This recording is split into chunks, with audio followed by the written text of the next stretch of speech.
masuk surga itu lebih mudah masuk surga atau lebih mudah masuk neraka?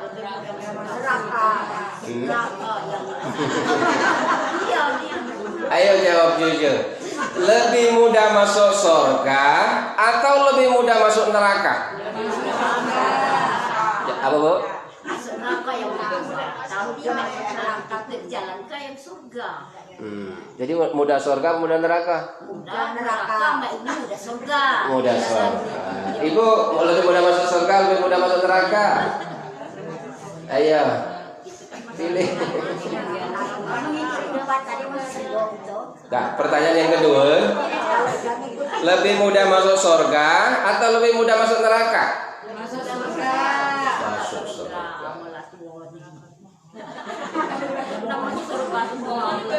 Nah, masuk surga itu mudah dan tidak perlu pakai biaya dan modal. Tapi kenapa umat Islam itu tidak mau? Sholat, bayar tidak? Puasa, bayar tidak? Duduk ke sini bermajelis ilmu, bayar tidak? Mudah kan? Tapi kenapa orang Islam tidak mau masuk surga? Coba kita bayangkan. Tidak sedikit saudara kita yang tidak jauh dari masjid ini, mereka punya luang waktu yang luas, tapi tidak mau datang ke masjid. Nah, sedangkan masuk neraka itu sangat sulit dan perlu biaya. Main judi, pakai duit apa tidak? Nyawer biduan, pakai duit apa tidak?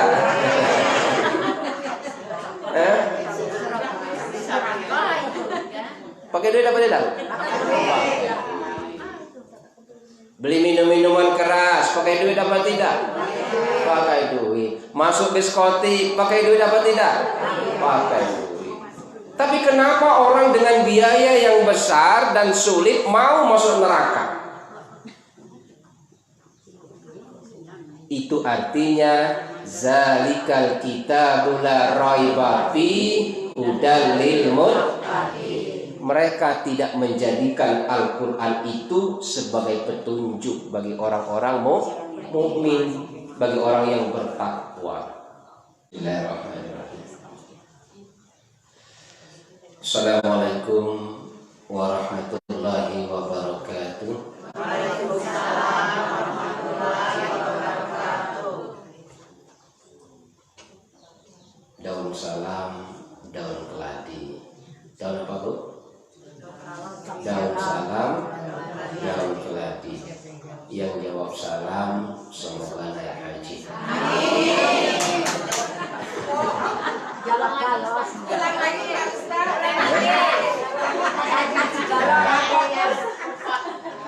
Daun salam, daun keladi.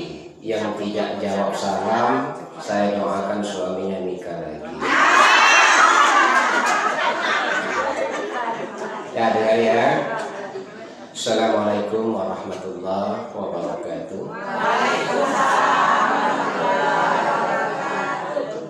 Alhamdulillahillazi anzala al-Qur'an hudan linnasi wa bayyinatin minal huda wal furqan. Salatu wassalamu ala Rasulillah nabiyina Muhammadin abdillah wa la hawla wa la quwwata illa billah, amma ba'd.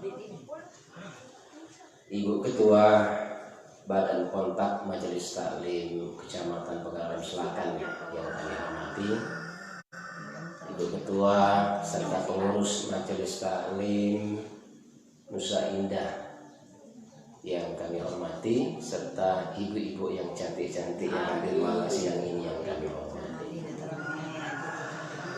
Alhamdulillah, syukur siang ini kita mudah-mudahan Allah jaga iman, jaga Islam, jaga kesehatan.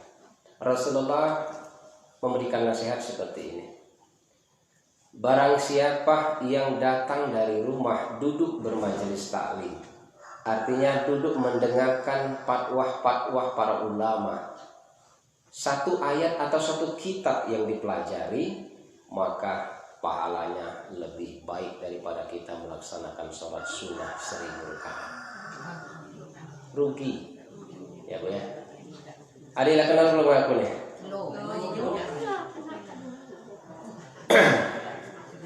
Aku asli Palembang, Kapitan Jarai.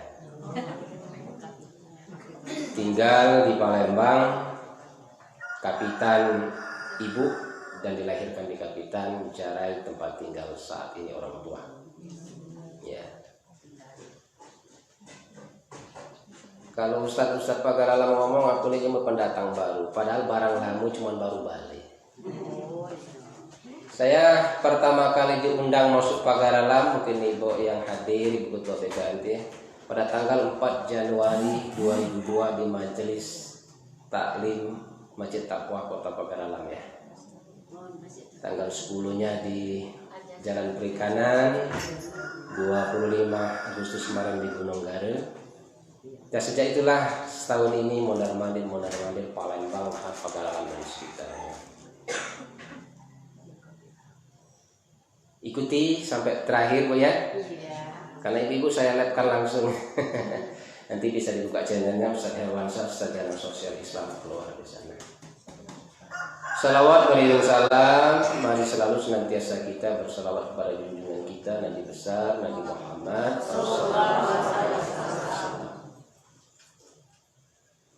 Tanggal 4 Sabtu besok, jika tidak ada halangan, insya Allah di Masjid Taqwa Pagaralam. Ya jamaah ibu-ibu inilah. Saya buka majelis taklim sudah 2 bulan ini berjalan, khusus terbuka untuk umum di Desa Kapitan. Programnya minggu awal bulan dan minggu akhir bulan. Kemarin minggu di Kapitan. Tapi khusus untuk bulan Februari itu pada tanggal 26. Karena kalau kita kira tanggal-tanggal majelis ibu-ibu di Pagaralam ini kan mepet. Ada tanggal 4, 15, 12, ya kan, 15, 10, 25. Jadi alhamdulillah kalau yang ibu-ibu Pagaralam ini yang hadir di majelis saya itu kebanyakan dari Pagaralam Utara ya. Kemarin rumah Ibu Sofia dari Selibat, Ibu Yusniati, semuanya hadir kemarin, alhamdulillah. Jadi saya buka majelis itu terbuka untuk umum. Dan Sabtu biasanya harus kembali ke Palembang karena saya juga tercatat sebagai dai Kota Palembang, program subuh kami di bawah wali kota. Kalau lahir di Kapitan 27 bulan 7 79. Makanya kalau PKNT suka merindu ngomong, Ustadz berasal dari Palembang, Kapitan dan Jarai. Anak alhamdulillah 2 putra putri, sudah 5 tahun ini saya titipkan menimba ilmu di Pondok Modern Darussalam Gontor, Jawa Timur. Itu sekilas pribadi saat ini. Kita masuk materi Bu ya. Ke depan kalau majelis dengan aku bawa Al-Quran berserta terjemahannya. Hari ini kita pengantar saja. Di mana Kapitan tuh pengajian? Di Masjid Nurul Qomar jam 13.00. Untuk bulan Februari jatuh di tanggal 26 hasil musyawarah kemarin. Karena kita rutinnya di minggu awal bulan dan minggu akhir bulan. Tapi untuk Februari ini sangat mepet kan, kemarin minggu akhir bulannya tanggal 30 kemarin. Jadi untuk seminggu lagi sangat mepet. Karena 25 Gunung Gare. Jadi 26 waktu yang sangat tidak ada bermajelis di Kota Pagaralam maupun majelis yang lainnya. Ya. Mau masuk surga Bu? Mau. Ya. Kalau mau masuk surga, catat baik-baik. Dikasih tahu kuncinya oleh Rasulullah. Rasulullah bersabda seperti ini. Iza sholatil mar'atu khamsaha. Ciri wanita yang ingin masuk surga itu pertama, iza sholatil mar'atu khamsaha. Wanita yang akan masuk surga itu ada 4 yang harus dimiliki. Nah, kalau ibu nak masuk surga, 4 ini harus ibu miliki. Mau Bu masuk surga? Mau. Nah, dikasih tahu kuncinya oleh Rasul. Pertama, catat. Kalau nak masuk surga, iza sholatil mar'atu khamsaha. wanita yang selalu menjaga dan tidak pernah meninggalkan sholat 5 waktu. Ibu sholat apa tidak? Yakin? Yakin. Ya. Tidak pernah tinggal. Ya, alhamdulillah.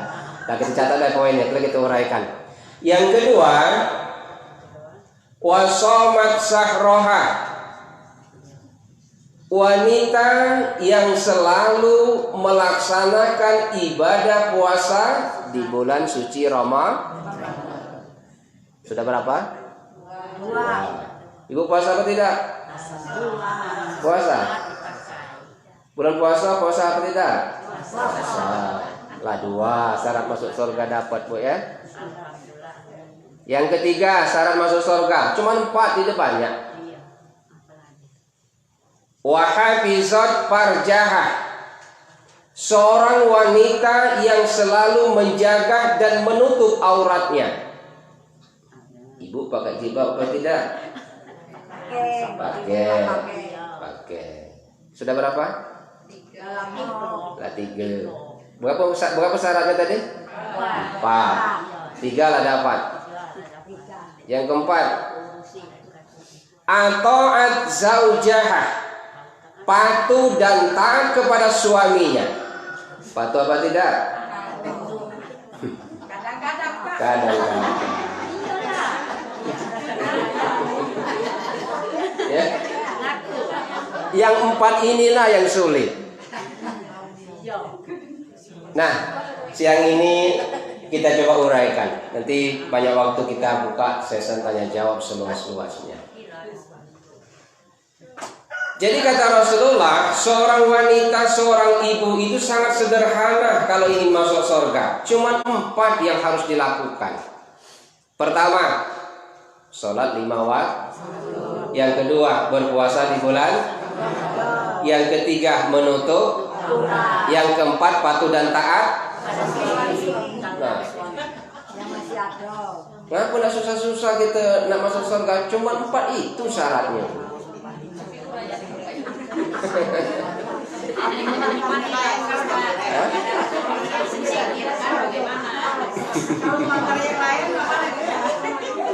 Betul tak, Bu? Ya. Nah, kita uraikan yang pertama. Nah, masuk surga itu lebih mudah masuk surga atau lebih mudah masuk neraka?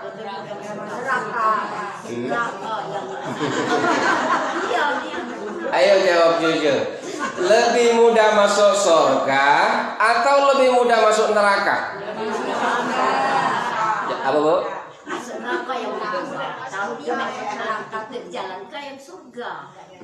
Jadi mudah surga, mudah neraka? Mudah neraka, Mbak ini mudah surga. Mudah surga. Ibu lebih mudah masuk surga, lebih mudah masuk neraka? Ayo, pilih. Nah, pertanyaan yang kedua, lebih mudah masuk surga atau lebih mudah masuk neraka? Masuk surga. Masuk surga.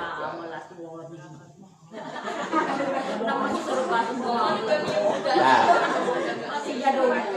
masuk surga itu mudah dan tidak perlu pakai biaya dan modal. Tapi kenapa umat Islam itu tidak mau? Sholat, bayar tidak? Puasa, bayar tidak? Duduk ke sini bermajelis ilmu, bayar tidak? Mudah kan? Tapi kenapa orang Islam tidak mau masuk surga? Coba kita bayangkan. Tidak sedikit saudara kita yang tidak jauh dari masjid ini, mereka punya ruang waktu yang luas, tapi tidak mau datang ke masjid. Ya. Nah, sedangkan masuk neraka itu sangat sulit dan perlu biaya. Main judi, pakai duit apa tidak? Nyawer biduan, pakai duit apa tidak?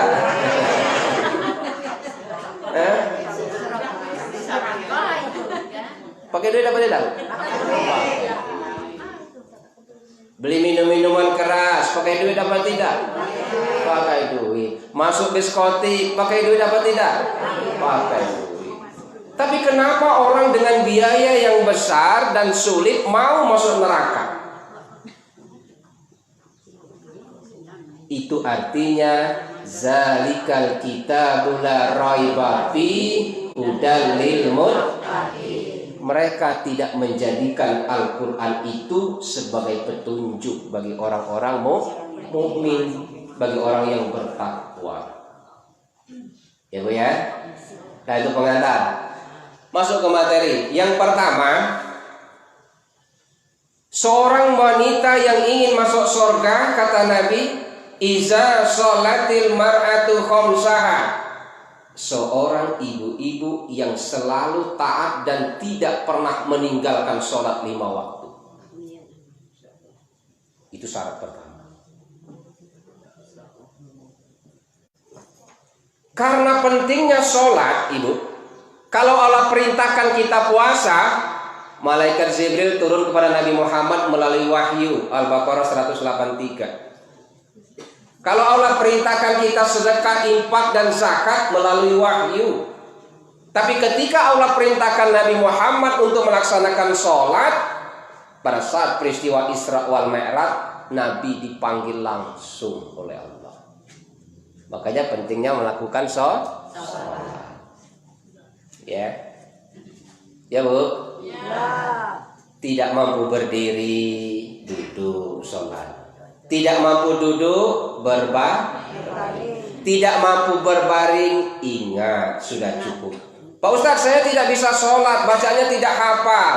Sholat di belakang makmum jadi makmum. Saya fasih bacaannya Ustadz, jadi imam tidak bisa, jadi makmum tidak bisa, sholat tidak pernah. Pindah sholatnya di depan imam.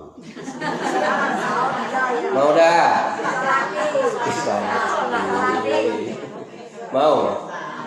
Mau apa tidak? Mau tidak mau tetap akan di alam.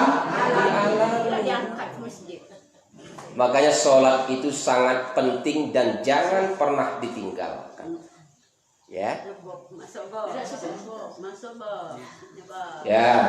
Sepohon kayu daunnya rimbun, lebat bunganya serta buahnya, walaupun hidup 1000 tahun, kalau tak sembahyang apa gunanya, walaupun hidup 1000 tahun.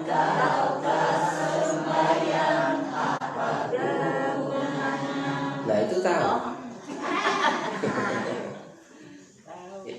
Pentingnya amin. Sampai di hari kiamat nanti ibu bisa simpulkan selama ini ibu masuk kelompok mana. Di hari kiamat nanti ketika manusia dibangkitkan, dihidupkan di hari kiamat, manusia itu ada 4. Nah ibu masuk mana nanti simpulkan. Pertama, ada manusia yang dihidupkan bangkit di alam kubur di hari kiamat nanti, wajahnya terang bagaikan sinar matahari. Terang bagaikan sinar matahari. Bertanya Rasulullah kepada Jibril, Jibril siapa ini umatku wajahnya terang bagaikan sinar matahari? Itulah Muhammad umatmu waktu hidup di dunia. Dia rajin sholat berjamaah di masjid. Azan belum dikomandangkan, dia sudah datang duluan ke masjid.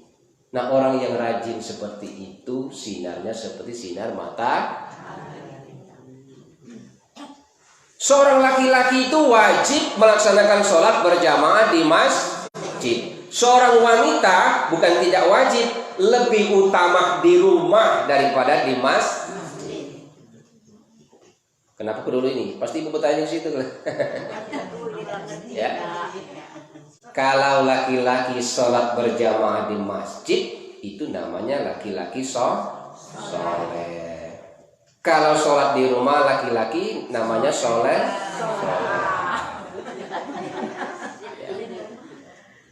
Nah, itu yang pertama. Jadi orang yang dibangkitkan di hari kiamat nanti wajahnya terang bagaikan sinar matahari. Siapa mereka?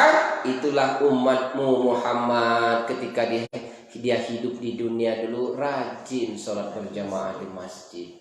Azan belum dikumandangkan, dia sudah datang duluan. Nah, orang yang seperti itu pahalanya wajahnya seperti sinar matahari.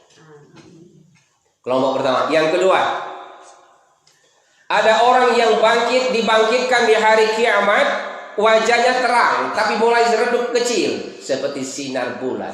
Kalau tadi mata. Siapa ini? Kata Muhammad kepada Jibril, Muhammad, itulah umatmu waktu hidup di dunia. Dia rajin sholat berjamaah di masjid, tapi seringkali terlambat masbuk. Orang sudah 1 rakaat baru datang, sudah 2 rakaat baru datang, tapi masih sempat berjamaah. Jadi orang yang seperti itu, kata Jibril kepada Nabi Muhammad, maka di hari kiamat nanti wajahnya bagaikan sinar bulan, masih bersih. Yang keberapa itu? Wah, pelan-pelan Mbak Ibu. Kita ini kalau latu ini belajar bagaikan menulis di atas air. Ya, makanya pelan-pelan. Yang ketiga, ada manusia yang dibangkitkan di hari kiamat itu wajahnya tetap bersinar, tapi tidak seterang seperti sinar matahari dan bulan. Sinarnya bagaikan sinar bintang, tetap bersinar. Siapa ini Muhammad? Kan Muhammad kata Jibril, itulah umatmu Muhammad. Pada saat mereka hidup di dunia, mereka tidak pernah sholat berjamaah di masjid, tapi di luar masjid dikerjakan. Saat waktu sholat di kantor dikerjakan, di rumah dikerjakan, lagi berdagang disempatkan dikerjakan, di perjalanan tetap dilakukan. Ya. Dia tetap menjaga sholatnya walaupun tidak sempat berjamaah di masjid. Pahalanya seperti sinar bintang. Kelompok yang keempat, ada orang yang bangkit dari hari kiamat nanti dari alam kubur, tangan manusia, kaki manusia, jasad manusia tidak mendapatkan sinar matahari, bulan dan bintang, tapi kepalanya berubah menjadi kepala babi. Kepala apa, Bu? Kepala babu yang di belakang? Babi. Muhammad bertanya kepada Jibril, siapa ini umatku? Tangan manusia, kaki manusia, jasad manusia, tapi kepalanya kepala babi. Apa kata Jibril kepada Muhammad? Itulah umatmu waktu hidup di dunia Muhammad. Tidak pernah sholat berjamaah di masjid, di luar rumah pun tidak pernah sholat sama sekali. KTP-nya Islam, tapi tidak pernah sholat sama sekali. Orang seperti itu di hari kiamat nanti kepalanya kepala. Nah, masuk yang mana kita? Ayo, yang 4 itu kira-kira masuk mana?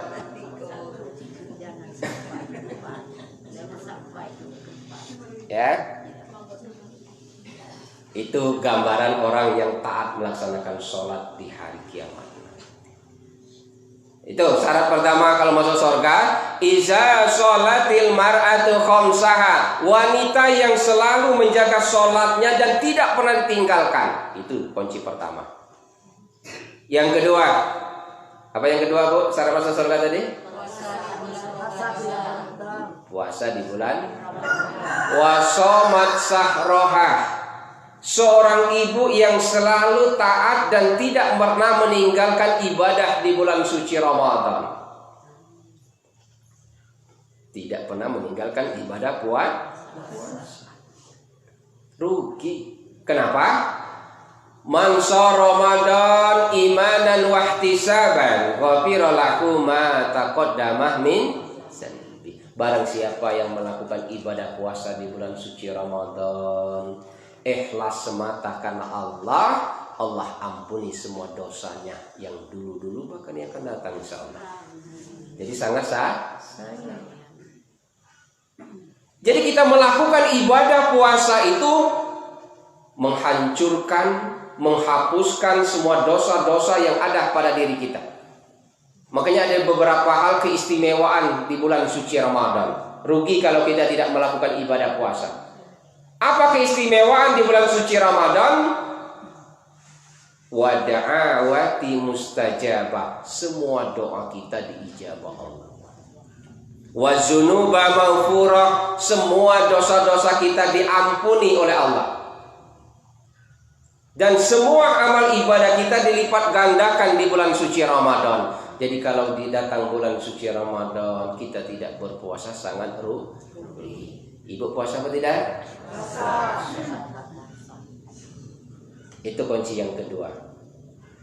Jadi seorang wanita yang selalu taat dan selalu mengerjakan ibadah di bulan suci Ramadan dapat kunci kedua untuk masuk surga. Yang ketiga, syarat ibu ingin masuk surga. Apa yang ketiga? Wa hafizat farjahah. Wanita yang selalu menutup auratnya. Wanita yang selalu menutup aurat. Aurat wanita itu muka dan telapak tangan. Itu secara hukum Islam. Jadi kenapa seorang wanita itu harus memakai jilbab pertama atau menutup aurat? Karena untuk membedakan kita ini orang Islam dengan orang bukan Islam, wanita itu memakai dan menutup aurat. Secara konteks keagamaan zahirnya. Tapi secara batinnya walaupun tertutup belum tentu imannya tertutup. Auratnya yang tertutup. Ya. Jadi wanita yang selalu menutup auratnya. Ustaz, apakah memakai jilbab itu wajib? Wajib bagi seorang wanita yang beriman. Kalau mereka tidak beriman, artinya tidak tergolong orang-orang yang, maksudnya kalau orang yang tidak menutup aurat, tidak memakai jilbab, ya, keimanannya belum sempurna. Jadi wanita yang selalu menutup auratnya. Sering jadi pertanyaan, Ustaz, apakah cadar itu wajib? Saya jawab, cadar itu tidak menjadi bagian dari kewajiban, asal memang kita mampu menjaga hati kita. Gini, sholat 5 waktu wajib apa sunnah? Wajib. Sunnahnya sholat yang lain. Sholat sunnah yang lain itu hukumnya sunnah. Puasa di bulan suci Ramadan wajib apa tidak? Wajib. Senin Kemis sunnah. Rojak sunnah. Memakai jilbab terbuka aurat kecuali muka dan telapak tangan wajib apa tidak? Wajib. Pakai cadar sunnah. Tambah. Kalau memang hati kita bisa dijaga. Kemudian syarat memakai atau menutup aurat bagi seorang wanita itu pertama, tutup semua auratnya menggunakan pakaian atau dasar yang tidak transparan. Artinya tidak tipis dan tembus pandang. Ya.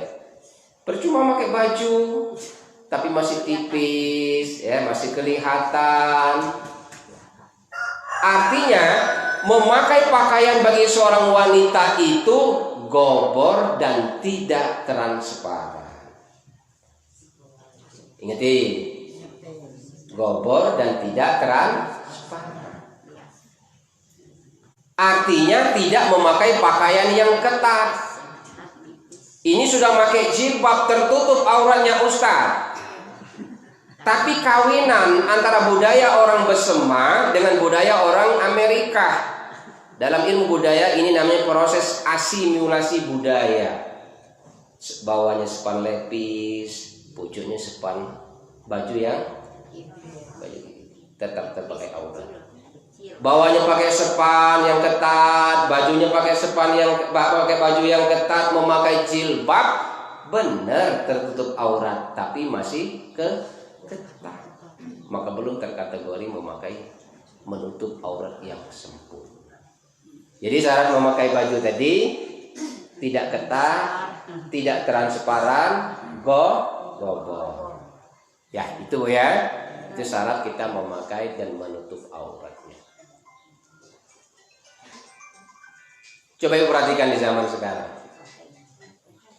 Di zaman yang serba canggih ini, ibu-ibu sekalian, kalau terutama ibu-ibu yang punya anak putri, anak wanita, kalau anak-anak kita ini tidak dibekali dengan ilmu agama, diajarkan bagaimana memakai pakaian yang muslimah, ibu bisa bayangkan bagaimana akhlak anak kita sekarang. Coba ibu bayangkan tahun 60-an. Tahun 60-an ibu-ibu itu pakai baju lengannya batas ini. Betul lah, Bu? Bertambah canggih lagi zaman modern, naik lagi putus batas ini ya lengannya. Ngaku. Kecanggihan zaman, coba lihat di mal-mal kota-kota besar zaman sekarang, bukan lagi memakai pakaian batas ini, tinggal satu talinya di sini. Ya. Seorang wanita, seorang anak wanita kita memakai pakaian yang tidak mencerminkan Islam lagi. Pakai rok ketat, sepan ketat, baju ketat, bingung Ustadz Bu Ningon. Ya, bingung. Makanya mohon maaf, laki-laki di zaman sekarang tuh banyak pakai kacamata hitam, Bu. Betul lah. Saya pernah dakwah di Kota Banyuasin seperti ini. Ustadz, apa hukumnya seorang laki-laki kalau melihat seorang wanita yang pakai pakaian yang seksi dan ketat? Apa hukumnya, Ustadz? Saya jawab hukumnya ada dua. Pertama, ada hukum melihat, ada hukum kelihatan. Kalau melihat artinya ada unsur sengaja, hukumnya haram. Tapi kalau kelihatan, kalau kelihatan artinya tidak sengaja, itu rezeki.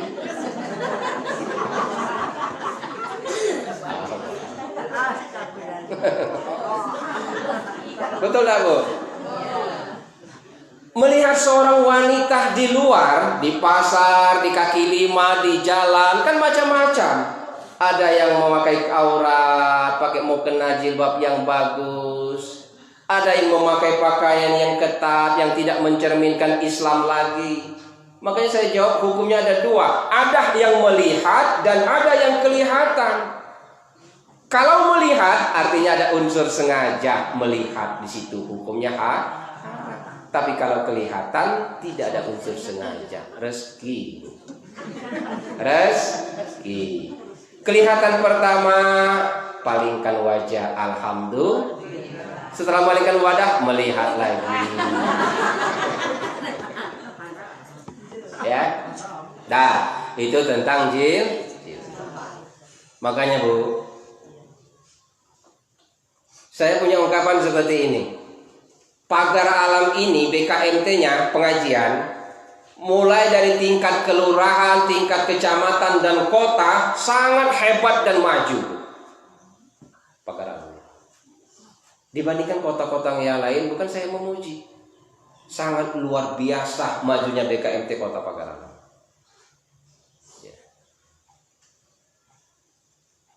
Dan setiap majelis taklim, majelis ilmu yang ada pengajian itu hanya ibu-ibu. Bapak-bapaknya tidak pernah. Tapi dia Jumat. Iya. Makanya saya punya kawan seperti, Pak Ustadz, kenapa setiap kali kita pengajian di kota-kota maupun di pagar alam, yang banyak itu pengajian ibu-ibu yang jalan? Betul, ibu-ibu yang jalan pengajiannya. Kalau bapak-bapaknya kemana? Jalan-jalan. Jalan-jalan. Yang jalan itu ibu. Makanya saya ungkapkan di awal tadi, ikut bermajlis ilmu, datang dari rumah, wa may yahruju min baitihi muhajiran ila Allah wa rasul. Barang siapa yang keluar dari rumah karena Allah dan Rasul, duduk mendengarkan majelis ilmu. Ibu, aku kasih tahu 4 kunci tentang masuk surga, ya kan? Keluar dari sini, mau ibu amalkan ataupun tidak, tapi ibu duduk bermajelis ilmu, pahalanya lebih baik daripada sholat sunnah 1000 itu lebih utamanya. Jadi menutup aurat. Jadi ajaklah ketika bermajelis ilmu anak-anak kita wanita. Ajari mereka memakai pakaian yang islami. Bu ya. Itu yang ketiga. Yang keempat, syarat seorang wanita yang ingin masuk surga atau zaujaha, patuh dan taat kepada suami sepanjang tidak menyimpang dari syariat ajaran Islam. Boleh.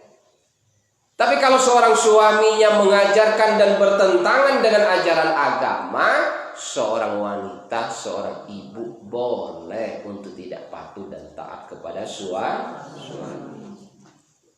Contoh, siang-siang ibu ingin bermajelis ilmu, lah tahu jadwalnya ingin bermajelis ilmu, ada banyak halangan bapak-bapak ngajak supaya meninggalkan sholat, boleh gitu Pak. Ingatkan. Suami kita kerjanya judi, masang togel, masang nomor, mimpi semalam. Bu, ada duit tak bu? Kalau ada duit minjam kuda, nak beli nomor. Boleh untuk tidak patuh dan taat kepada suami yang bertentangan dengan ajaran agama. Tuh ya. Kenapa? Dari salah satu 4 seorang wanita itu adalah yang patuh dan taat kepada suami, itu syarat terbukanya pintu surga. Ketika seorang wanita dinikahkan ijab kabul kepada calon seorang suami, begitu seorang wanita itu sudah ijab kabul, keberkahan, keridohan seorang wanita pindah dari orang tua kepada suami. Tuh ya. Tapi ridho dan keberkahan seorang suami masih terletak kepada ayah dan ibunya. Itu perbedaannya bagi seorang suami.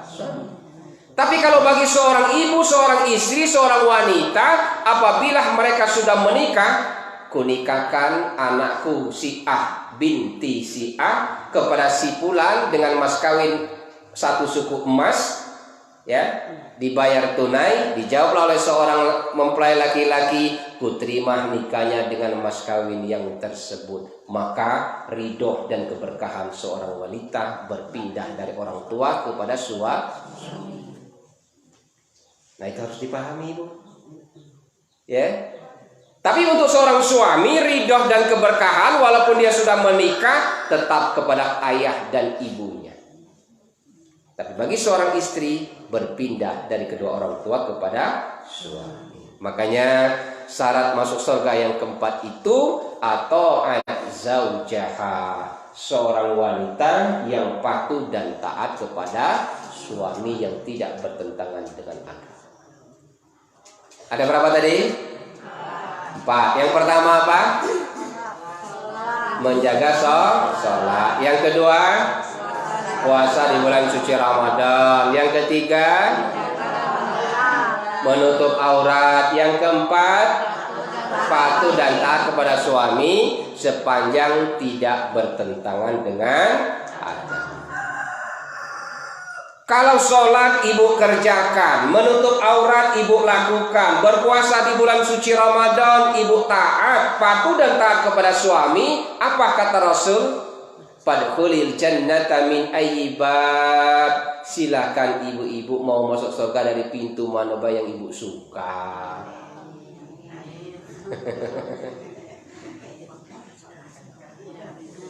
Bebas nak masuk pintu surga mana yang kamu suka. Ya, dah amalkan dan praktekkan yang 4 itu. Mudah masuk surga. Mudah dah? Mudah. Yakin? Mudah apa tidak? Mudah ngomongannya, Bu. Tapi melakukannya yang sulit.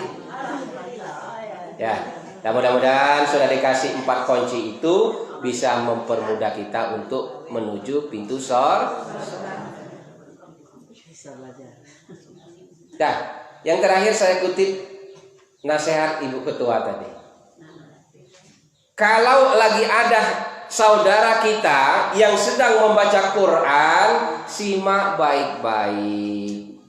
Karena ciri orang yang beriman itu apabila dibacakan ayat-ayat Allah, hatinya bergetar dan tentram.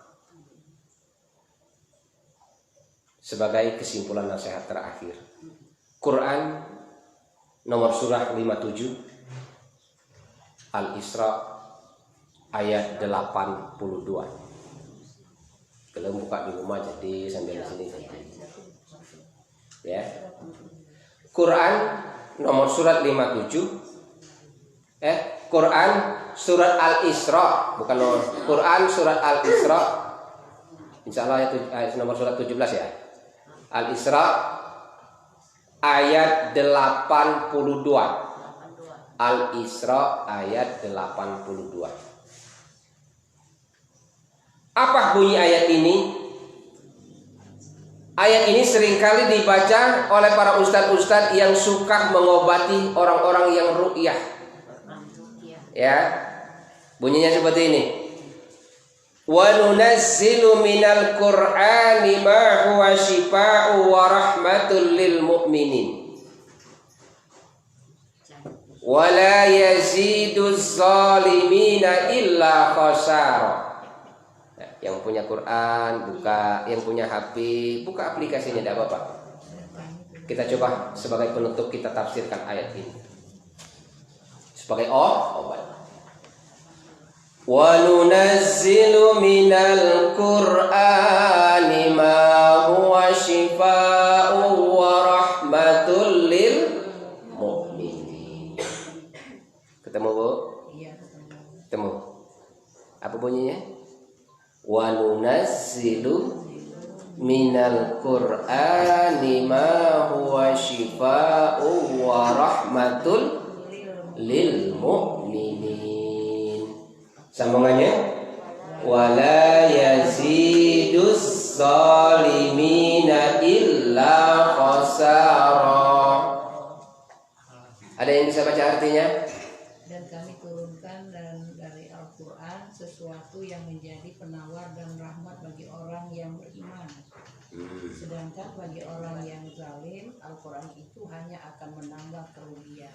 Ya, coba pahami, kita uraikan secara tafsir.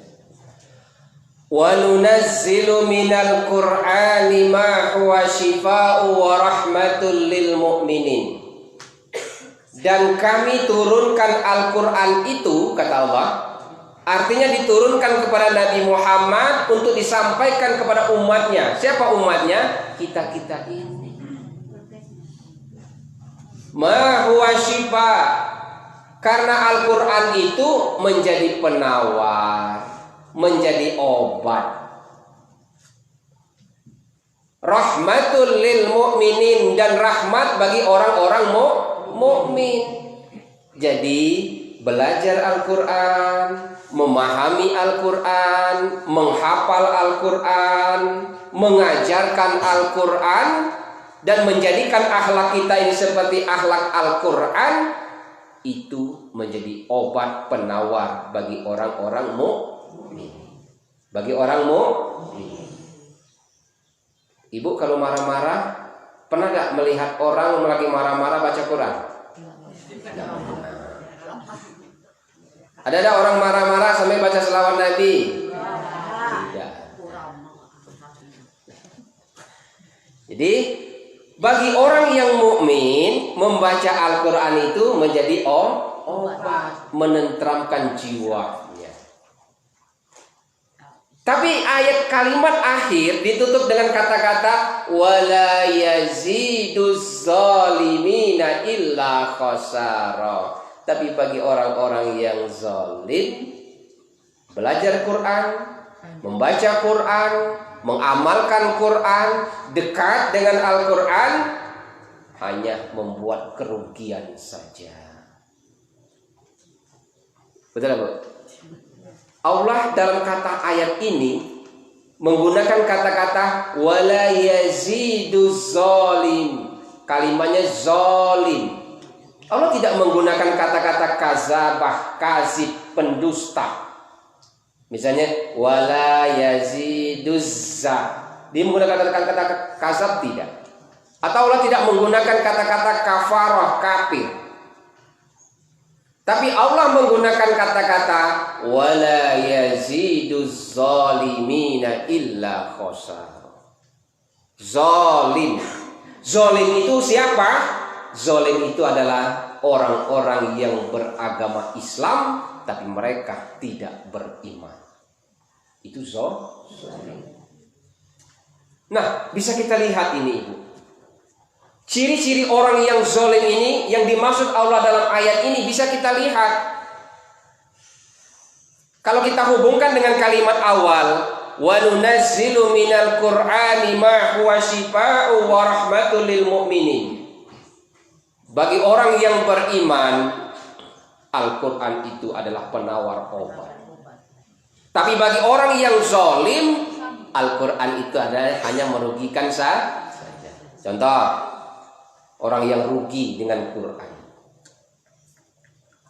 Makanya di dalam ayat 83-nya di situ dijelaskan. Apa Bu ayat 83-nya? Dan apabila kami berikan kesenangan kepada manusia, niscaya dia berpaling dan menjauhkan diri dengan sombong. Dan apabila dia ditimpa kesusahan, niscaya dia berputus asa. Berputus asa. Kita lihat di tengah-tengah masyarakat kita. Banyak saudara kita apabila diuji dan diberikan dengan kemewahan dunia, mereka lupa kepada Allah, bahkan sombongnya. Ada tidak? Ada tidak, Bu? Ada. Calon anggota dewan saat kampanye rajin silaturahmi ke masjid, ngamalkan ayat kursi. Dapat kursi lupa dengan ayatnya. Banyak.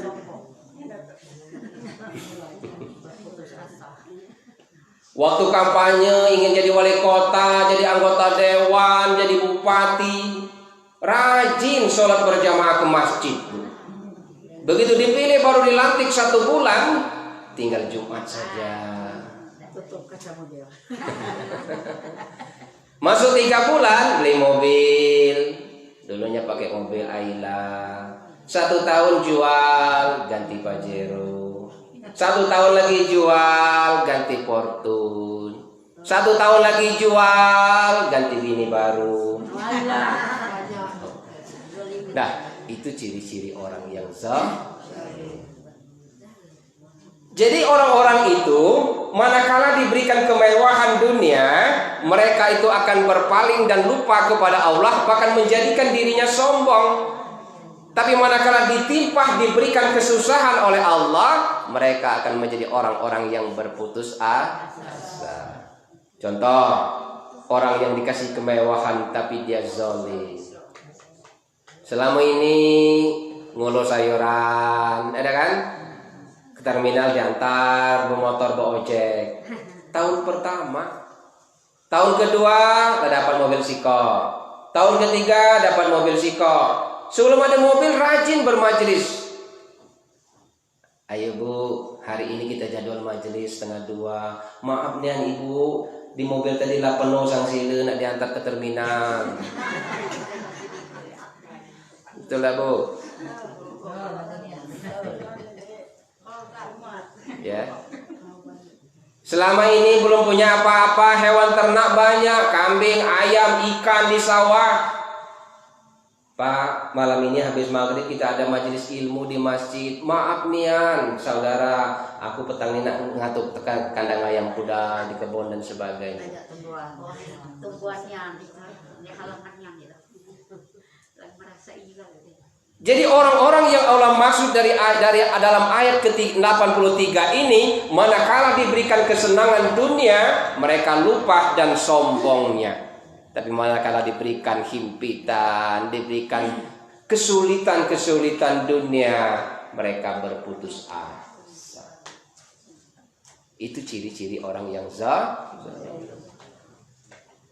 Jadi Bu, Ciri orang zalim itu sederhana. Manakala diajak berkebaikan, diajak bermajelis, banyak kesibukan dunia yang dia buat sehingga lupa dan tidak ikut bermajelis. Aku tidak nyindir, Bu. Nyinggung badannya. Ada saya cek di Al-Quran ada. Ya. Quran surat apa tadi? Surat 83 tadi. Al-Isra ayat 82 sampai 83. Dah catat. Iya. Untuk obat itu ya. Itu obat. Iya. Obat bagi orang-orang beriman. Tapi bagi orang yang tidak beriman, orang yang zalim, apalagi orang yang berbisnis kehidupan dunia, rugi. Rugi. Paham di situ? Ya, itu saja gambaran singkat materi yang disampaikan. Kita masih panjang waktu ya sampai asar. Silakan ibu yang mau tanya, insya Allah kita jawab. Yang tidak bisa kita buat PR. Nanti hasil liputan ini saya upload di YouTube ya. Silakan buka ulang kembali. Sampai sini, ibu-ibu yang mau ditanyakan, silakan.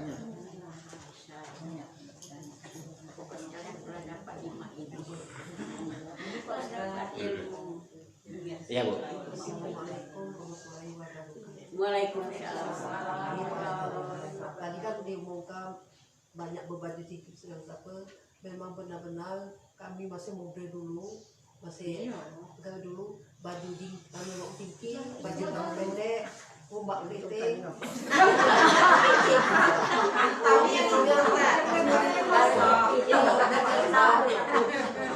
Kasih kali ratu ini nggak pernah. 2004 dicabangkan oleh wali kota dan sulit tulis dulu.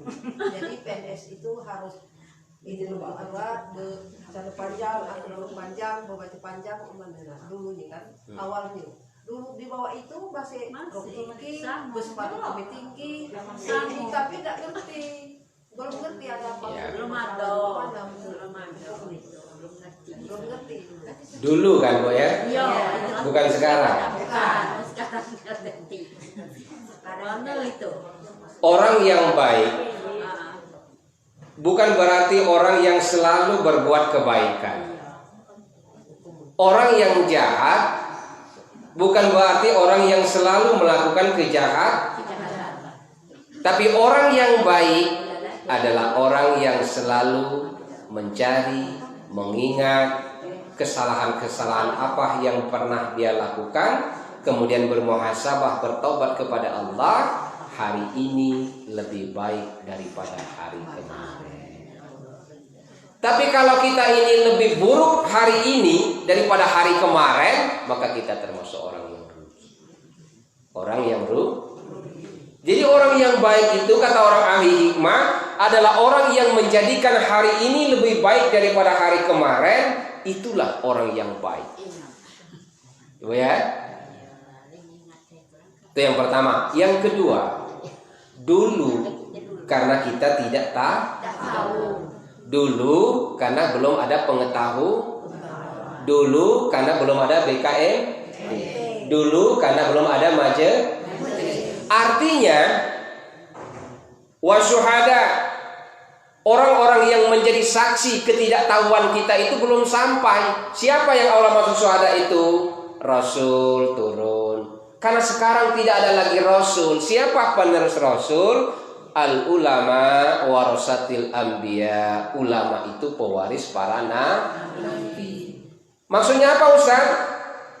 Kalau sudah ada ulama, sudah ada kiai, sudah ada ustaz, sudah ada ustazah yang mengingatkan dan mengajak kita kepada kebaikan, artinya pengetahuan itu sudah sampai. Tapi kalau pengetahuan itu sudah sampai, summum bukmun umyung fahum la yarji'un. Punya mata tidak melihat, punya telinga tidak mendengar, punya hati tidak merasa, punya kaki tidak mau bermajelis ilmu. Ustadz sudah ngoceh menyampaikan kebaikan, tutup kuping. Ya, tutup tuh. maka para rasul tidak akan memberikan kesaksian di hari kiamat nanti. Apa ini penjelasannya? Quran surah 57 Al-Hadid, coba buka ayat 19. Coba buka, bantu ibu ya. Insya Allah itu ayatnya.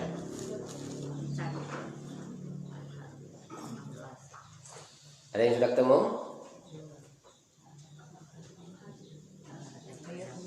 19. Ketemu Bu? Coba baca. Dan orang-orang yang beriman kepada Allah dan Rasul-Nya, mereka itu orang-orang yang tulus hati, pencinta kebenaran dan saksi-saksi di sisi Tuhan mereka. Mereka berhak mendapati pahala dan cahaya. Tetapi orang-orang yang kafir dan mendustakan ayat-ayat kami, mereka itu penghuni neraka. Ya, coba bacakan Al-Qur'annya. Bismillahirrahmanirrahim. Wallazina amanu billahi wa rusulihi ulaika humus siddiqun wasuhada'u inda rabbihim lahum ajruhum wa nuruhum wallazina kafaru wa kazzabu bi ayatina ulaika ashabul jahim. Ya. Wallazina amanu billahi wa rasulihi, orang-orang yang beriman kepada Allah dan Rasulnya, ulaika humus siddiqun. Betul? Mereka itulah orang-orang yang benar-benar tulus. Allah menggunakan kata-kata siddiqun di situ. Padahal dalam bahasa Arab siddiq itu artinya benar. Tapi di dalam ayat itu diartikan benar-benar tulus. Jadi maksudnya seperti ini. Kita orang Islam ini, Bu, ketika kita menyatakan diri kita ini adalah orang-orang yang beriman, maka di dalam ayat ini kata Allah, orang beriman itu ada dua. Ada orang yang beriman dan ada orang-orang yang benar-benar tulus beriman. Ya, benar-benar tulus beriman. Wa syuhada inda rabbihim, mereka itu akan menjadi saksi di hadapan Tuhannya. Nah ini Bu, pertanyaan tadi kita garis bawahi kata-kata wa syuhada inda rabbihim, mereka menjadi saksi di hadapan Tuhan. Siapa yang menjadi saksi? Rasul. Karena sekarang tidak ada lagi rasul, ustadz, kiai, ulama, guru, dosen, orang-orang yang mengajarkan kebaikan, itu wasuhada inda rabbihim, yang mengajarkan, mengingatkan kita kepada kebaikan. Nah sekarang aku tanya ke Ibu, ada tidak sekarang ini orang-orang yang mengajak dan mengingatkan kita kepada kebaikan? Ada. Siapa mereka? Ulama, guru, dosen, guru ngaji, kiai, ustaz. Itu orang-orang wasuhada inda rabbihim. Itulah saksinya. Tapi kalau mereka ini sudah ada, Rasul sudah mengajarkan, ulama, kiai, ustaz-ustaz sudah mengingatkan kita kepada jalan kebaikan, tapi karena kita termasuk orang-orang yang summum bukmun umyum fahum la yarji'un tadi, maka kita seperti orang hari ini lewat di tempat becek, campak. Wajar tidak? Wajar, tidak tahu. Besok lewat lagi tempat yang sama yang becek itu, nyampak lagi. Bodoh itu namanya. Bodoh. Apa sambungan ayatnya, Bu? sesudah wasyuhada inda rabbihim. Lahum ajruhum wa nuruhum walladzina kafaru wa kazzabu bi ayatina ulaika ashabul jahim. Ya. Wahum ajruhum, ya. Wa nuruhum. Nah, ini perbedaannya. Ada kata-kata wahum ajruhum, pahala, mereka mendapatkan pahala yang besar, wa nuruhum, dan cahaya.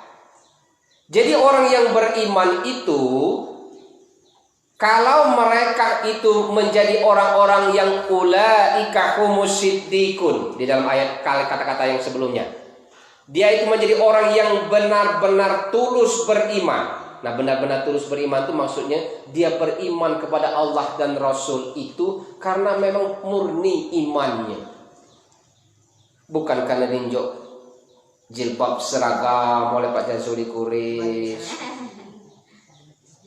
atau juga karena ikut BKMT, siapa yang rajin datang akan dihadiahi baju oleh Ibu Wali Kota.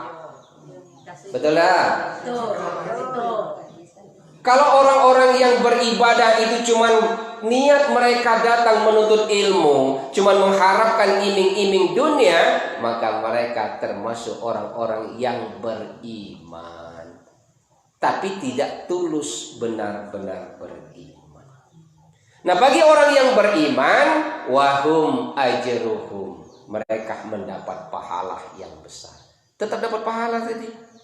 Tapi bagi orang yang benar-benar hatinya tulus beriman, mereka tidak hanya mendapatkan pahala yang besar, tapi mendapatkan wahum ajruhum wa nuruhum.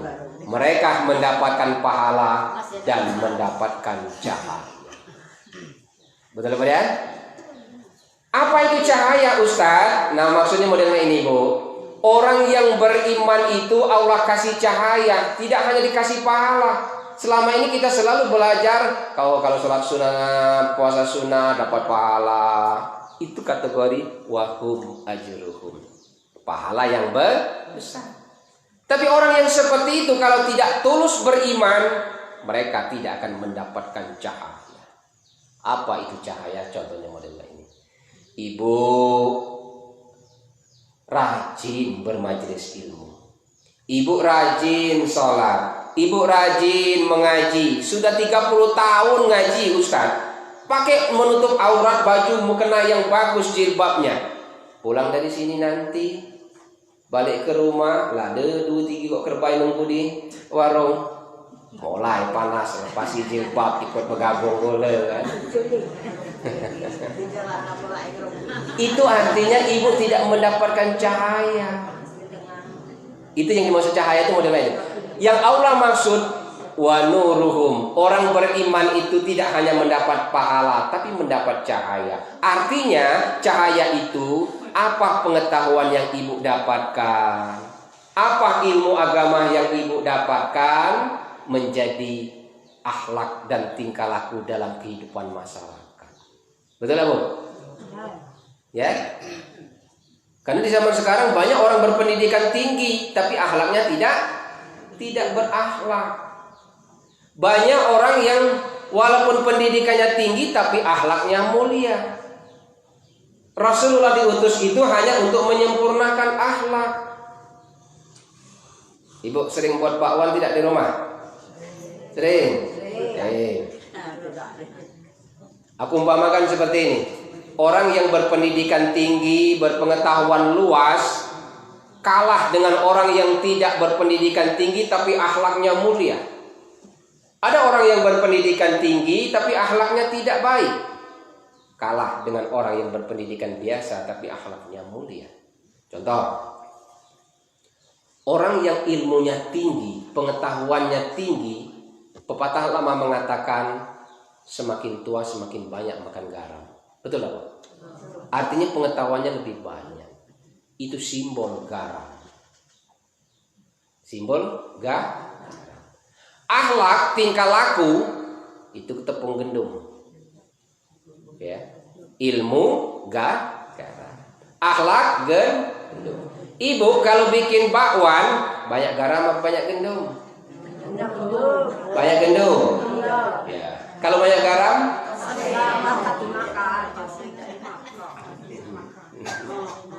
Artinya model ini ilmu tadi garam, akhlak itu gendum. Kalau bikin bakwan banyak garam banyak gendum. Banyak gendum. Kalau banyak garam dimakan lidah. Artinya model ini biar ilmu kita tinggi, pengetahuan kita luas, jabatan kita tinggi, kalau tidak berakhlak di tengah-tengah masyarakat maupun di hadapan Allah dan orang tua, sama seperti bakwan banyak garam. Ya. Nah itu tahu ya. Jadi dulu karena ulama kiai belum sah. Ayat terakhir apa kok kalimatnya? Wallazina apa? Wallazina kafaru wa kazzabu Bi ayat. Dah, stop pada situ.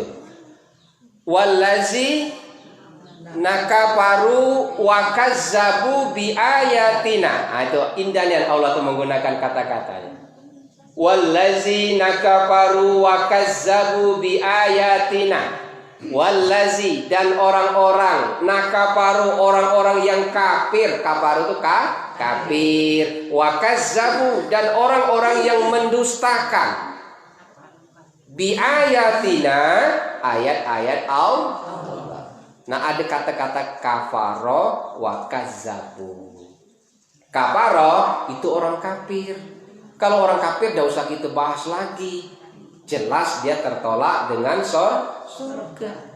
Nah, wa kazzabu itu adalah orang Islam sendiri, tapi mereka mendustakan ayat-ayat Allah. Nah, maksud mendustakan kembali kepada wasyuhada inda rabbihim dalam ayat itu.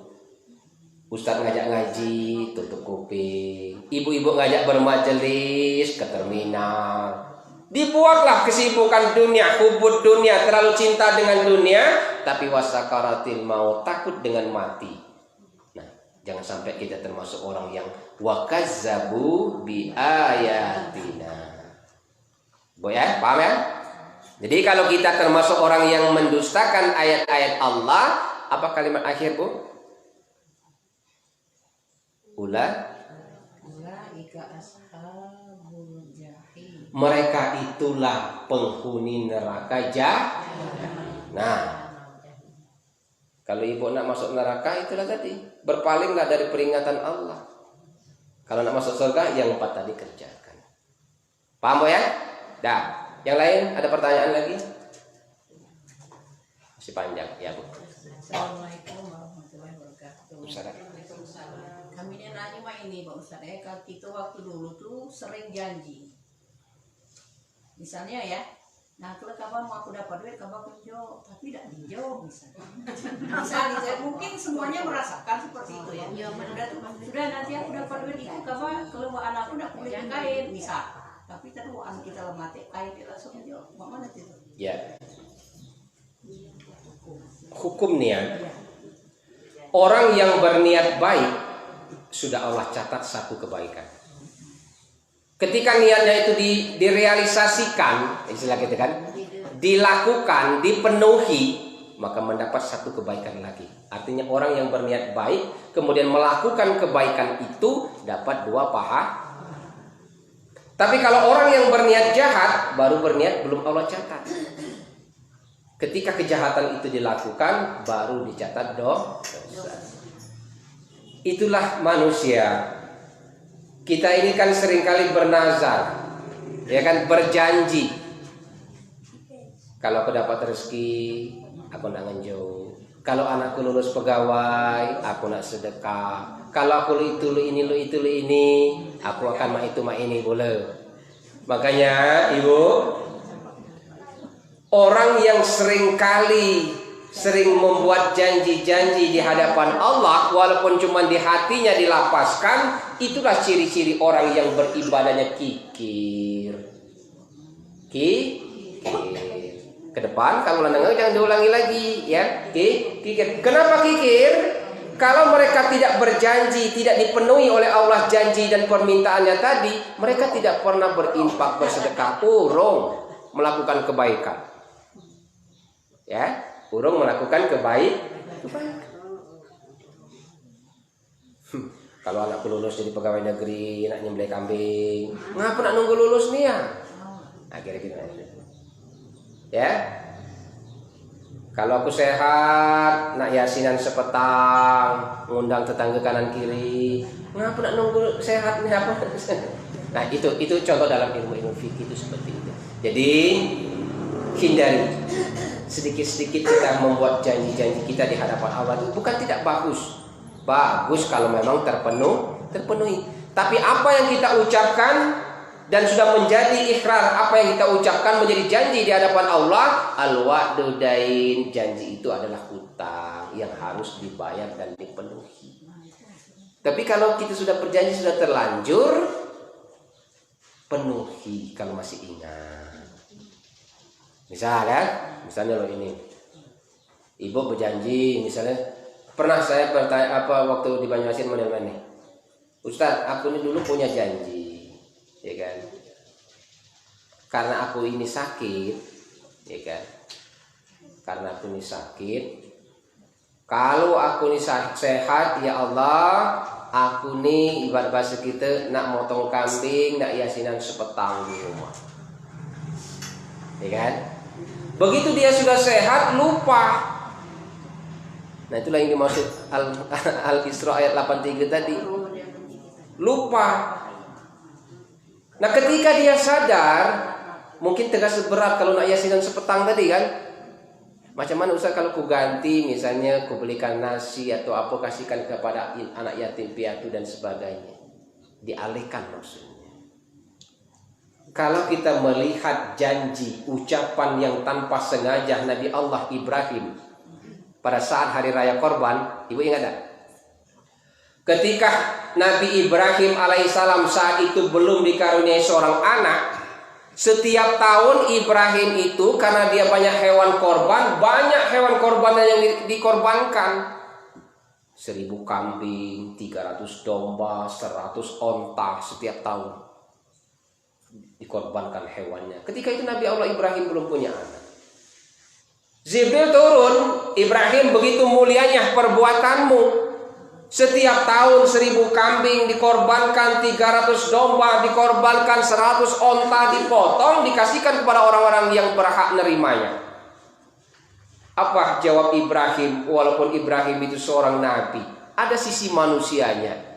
Jibril, jangankan hewan ternak, kalau saya punya anak yang akan kupotong demi kecintaanku kepada Allah. Itu ucapan, janji. Ternyata ketika Nabi Allah Ibrahim dikaruniai seorang anak, putranya Ismail, dalam sejarah Islam pada hari ke-8 Zulhijjah, Nabi Allah Ibrahim bermimpi, Ibrahim bayar nazarmu. Terbangunlah Ibrahim tadi kan. Pada malam ke-9 Zulhijjah, malam kedua mimpi yang sama, Ibrahim bayar nazarmu. Lupa Ibrahim tadi. Pada malam 10 Zulhijjah, hari ke-10 itu hari raya Idul Adha, hari raya korban. Ibrahim bayar nazarmu. Baru Nabi Allah Ibrahim ingat, oh dulu ketika aku motong hewan ternak, Jibril turun, aku jawab, jangankan hewan ternak, andaikan aku punya anak-anak akan kupotong demi kecintaan dan ketakwaan kepada Allah. Ditagih, sekedar ucapan. Apakah Nabi Allah Ibrahim mengganti janji ucapannya tadi kepada yang lain? Tidak. Untuk tidak memotong anak? Tidak. Dilakukannya oleh Ibrahim. Iya kan? Makanya dia datang kepada putranya Ismail. Ya bunayya inni ara fil manam ani asbahuka kanzur ma satara. Wahai anakku, semalam aku bermimpi, dan di dalam mimpi itu Allah perintahkan untuk memotongmu. Coba bayangkan perintahnya untuk memotong anak, kan sesuai dengan ucapan janji. Tapi karena Nabi Ismail walaupun dia seorang anak yang masih remaja dan sudah digariskan menjadi seorang nabi setelah Nabi Allah Ibrahim, Apa jawaban anaknya yang masih remaja, anak-anak ini Ismail? Ya abati fa'al ma tu'maru satajiduni insyaallahu ma'as sabirin. Wahai ayah, kalau memang itu perintah Allah, lakukan. Potonglah aku nih katanya. Satajiduni insyaallahu ma'as sabirin. Yakinlah Allah, ayah akan termasuk orang-orang yang sabar. Nah, itu janji. Artinya ketika janji itu terucap, Ibrahim tetap harus memotong anaknya. Apa kias dari hukum itu? Artinya kalau kita berjanji, karena kita terasa berat dengan ucapan janji yang awal, jangan diganti ke yang lain. Tetap harus kita lakukan. Itu di dalam hukum sejarah. Tapi kalau memang sudah tidak mampu nian, kita nak bayar nazar tadi. Anggaplah kita lah tidak mampu nian. Model mak ini dek mampu, model mak ini dek mampu, maka janji ibu itu bisa ditebus dengan berpuasa 3 hari berturut-turut. Ya, kalau dia mampu nih, lah jalan terakhir dia bagi jalan. Nah, lewat kandang jemung, lewat sini kandang jemung. Nah, lewat lo ini ditagih bayarnya. Pintu terakhir penebusan kita di hadapan Allah berpuasa 3 hari berturut-turut. Ya, mau ya? Ya, masih panjang. 43 baru 24. Silakan ibu yang lain. Ya. Hukum orang-orang yang bernazar di tempat keramat itu cak mana? Bernazar apa mau bayar? Iya bernazar terus tuh langsung bayar di tempat keramat. Oh, kalau tempat besar atau keramat dibayar nazar ke tempat keramat apa tempat besar apa kemana. Coba contohkan nazarnya mana? Contohnya kan seandainya dia nih terbuat rumah. Nah dia sebelum buat rumah tuh nazar seandainya terbuat rumah dia nyembelih kambing di tempat besar. Sama gitu lah. Ya. Ada dua makna bahasa yang harus dipahami situ ya. Dah mana ini? Kalau niatnya tadi ya Allah, aku nak bangun rumah, tiba-tiba terbangun rumah kan? Ternyata permintaan kita dikabulkan Allah. Permintaan kita tadi kalau terbangun rumah, nak nyembelih kambing di tempat besarnya. Itu tempatnya memotongkan. Kalau motongnya itu tempat, nah di tempat besarnya, maka tidak ada kedudukan akidah terganggu syirik di situ. Tapi kalau kita motong kambing tadi karena minta dengan puyang tempat besar, itu sih, ya hanya tempatnya saja. Kita mintanya tetap kepada Allah. Tapi kalau mintanya selain daripada Allah, itu sudah sih, paham ya? Kalau cuma tempatnya tidak jadi masalah. Nah di rumahku tidak jadi masalah, kira-kira gitu kan. Nah yang tidak boleh itu kalau kita itu syirik kepada Allah. Ya. Syirik itu ada dua. Ada syirik khafi, syirik yang tersembunyi. Ada syirik jali, syirik yang memang jelas. Syirik jelas itu nyembah patung, nyembah berhala, nyembah harta. Itu syirik yang jelas. Ada syirik khafi. Ya, syirik khafi itu ada Tuhan lain selain daripada Allah tapi tersembunyi. Ya Allah, karena semenjak pakai cincin, warungku ini tambah rame, ya kan? Betul lah Bu. Semenjak makai itu makai ini, warungku tambah rame. Itu syirik tersembunyi.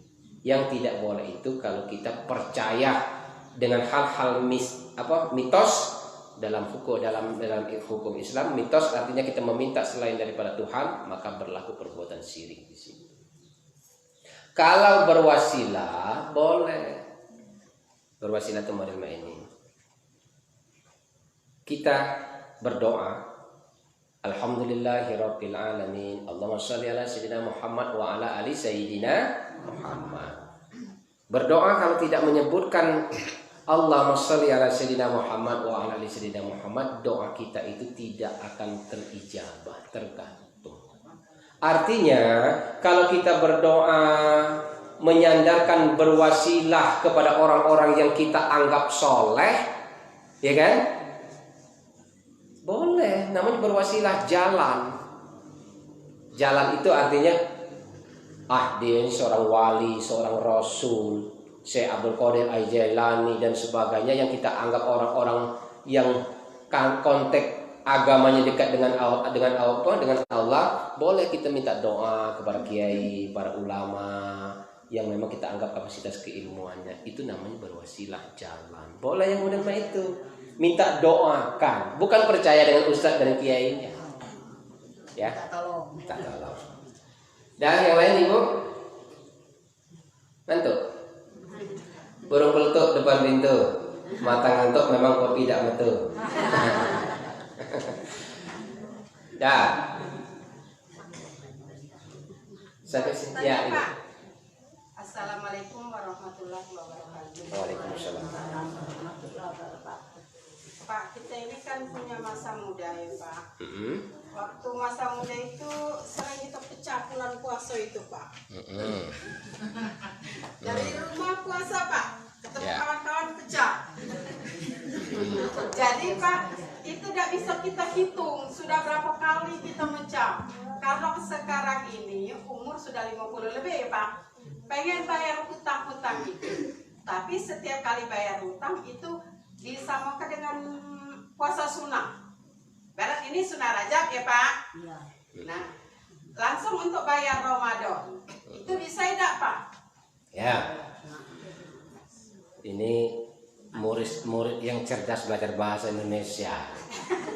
Sekali berdayung dua pulau terlampau.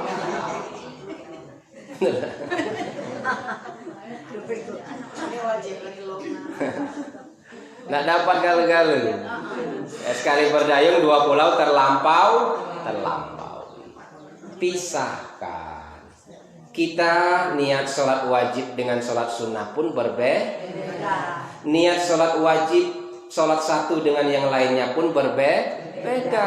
Apalagi wajib dan sunnah.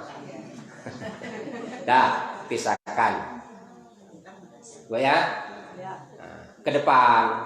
Tapi karena sudah dikasih tahu wasuhada indarok, karena telah ada menjadi saksi di hadapan Tuhannya. Tapi kalau belum ada orang yang menyampaikan dan mengingatkan ibu, dan ibu melakukan itu karena ketidaktahuan dan ketidakpahaman, ma'fu anhu, dimaafkan. Tapi sudah dikasih tahu, jangan diulangi lagi. Paham ya? Yang lain silakan.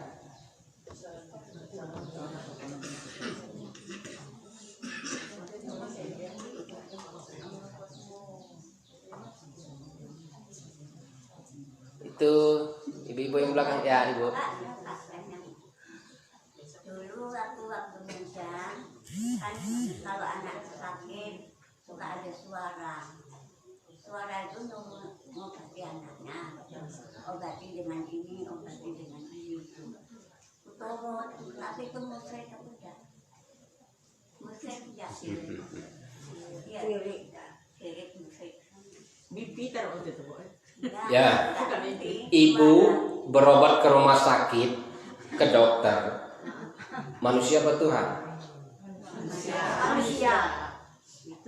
Misalnya ada orang-orang ahli hikmah, orang-orang soleh, orang-orang yang mungkin kita anggap apa bahasa kita, orang pintar lah, memberikan petunjuk-petunjuk ya untuk berobat, sepanjang itu tidak syirik, tidak jadi masalah. Apa bedanya dengan dokter?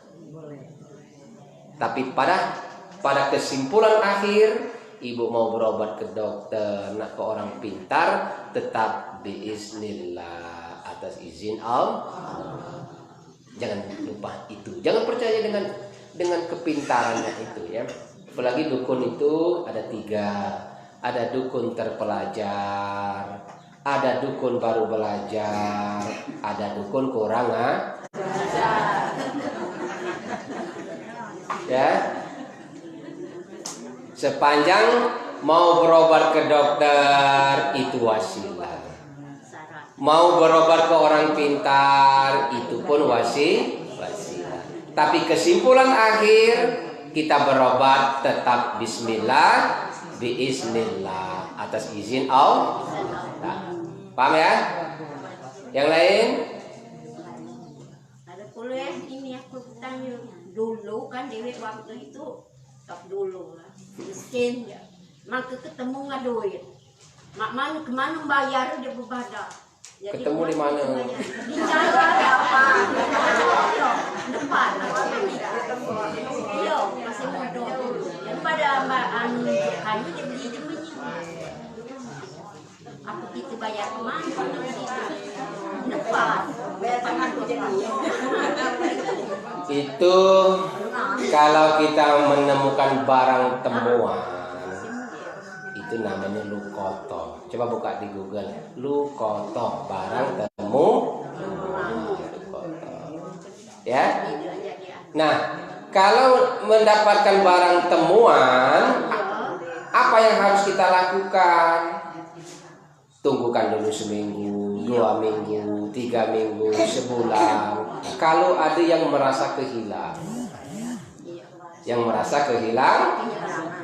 kalau sudah seminggu, 2 minggu, sebulan, 2 bulan tidak ada orang yang merasa kehilangan, artinya itu rezeki. Tapi ada kewajiban zakat yang harus dikeluarkan, walaupun itu barang temuan. Berapa persen? Itu berapa persen? Coba cari di Google. Berapa persen zakat yang harus dikeluarkan dari barang temuan? Ayo. 10 apa 15? Zakat barang temuan. Ayo akses.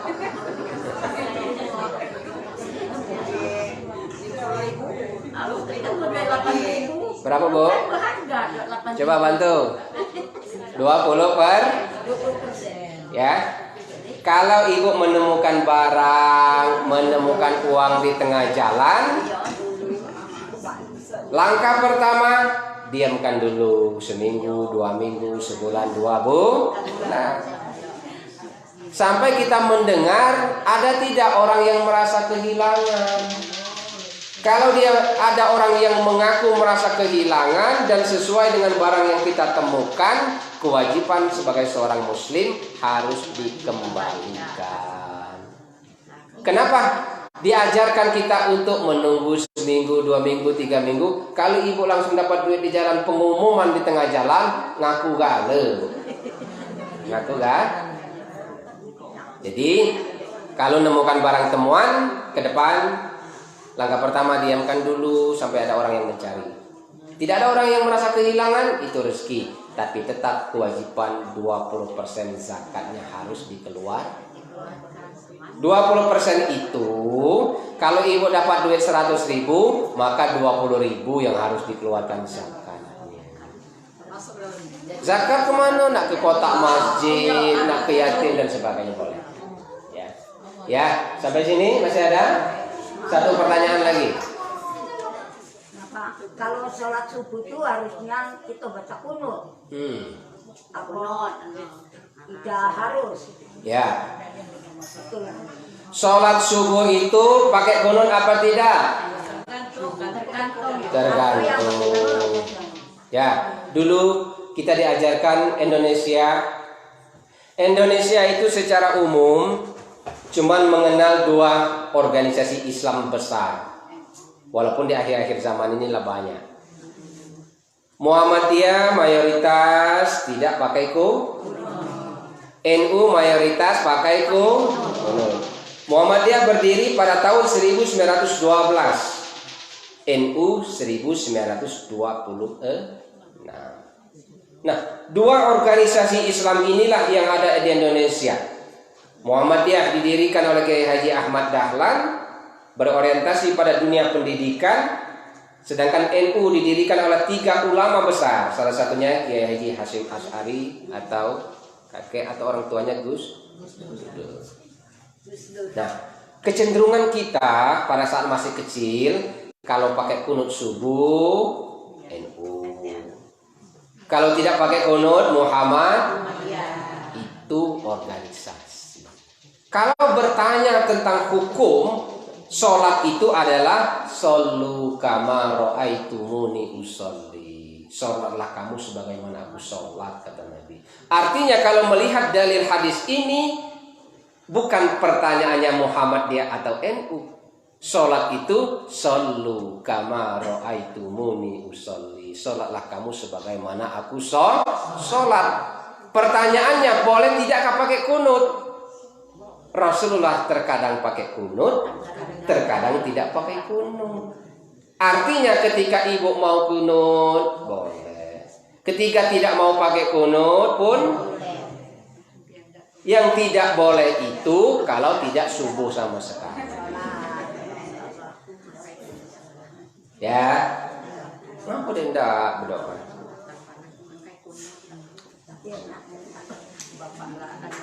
Ya, kini itu saja, kita tutup doa ya. Itu saja Ibu yang dapat disampaikan sore ini. Makasih Bapak. Dan saya juga mengucapkan rasa terima kasih telah diberikan kesempatan hadir silaturahmi sama ibu-ibu ya di majelis ini. Insya Allah saya tanggal 4 di Masjid Taqwa Alun-Alun Kota Pekanbaru Alam. Ya.